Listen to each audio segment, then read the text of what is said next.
the Capitol Dome symbolizes freedom and democracy and strength and America, quite frankly. It is a symbol worldwide of the freedom that this country strove and so fiercely fought for throughout the years. Those who have been able to tour its inner workings and to see exactly how it's put together, you can't help but be awestruck by the accomplishment that the workers were able to achieve in the midst of the Civil War. As people drive by this Capitol building today, it really looks pristine and magnificent.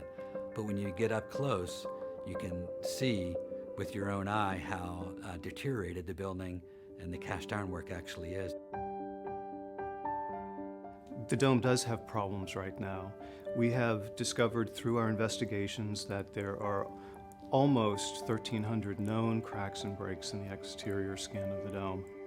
The painting coating is starting to delaminate, and that comes from the consistent bombardment of the natural elements. And when that delamination occurs, then it allows moisture to get into the subsurface. This piece did not fall, but it was identified by our crew early on before it was ready to collapse. This is alone is about 40 pounds. So it was removed to avoid any incident.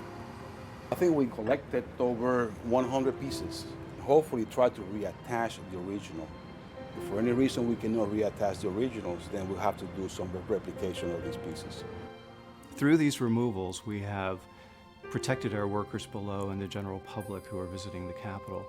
But as these conditions continue to degrade, the risk is always there that a piece could fall and that it could potentially hurt one of our workers on the roof.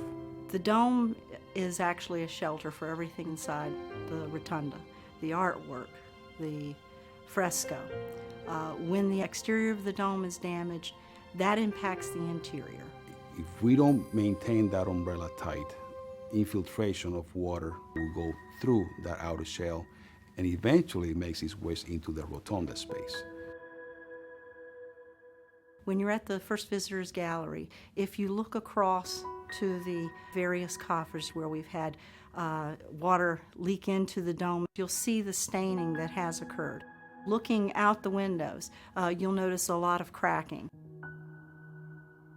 We have to have a full-on rehabilitation, full-on recasting, stitching, welding, and resealing and closure of the dome. Not only for just the operation of the dome itself, but also for public safety. You know, we haven't done this kind of work for 50 years. We've studied this over the course of the last 10 years extensively, and we're convinced it's absolutely time for this work to happen now. Preserving the dome for my children and the many other children is extremely important. This is a historical icon. We can't afford to work in a reactive mode. We will lose the history.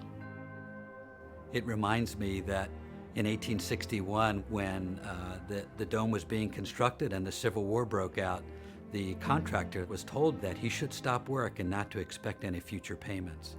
But this company decided, let's continue on. And President Lincoln picked up on that and said, this Capitol building continuing construction through the Civil War is also a symbol that our Union shall go on. Well, I think it's a direct parallel to today, that this country will go on, and we have to maintain our symbol of freedom and our symbol of democracy for generations to come.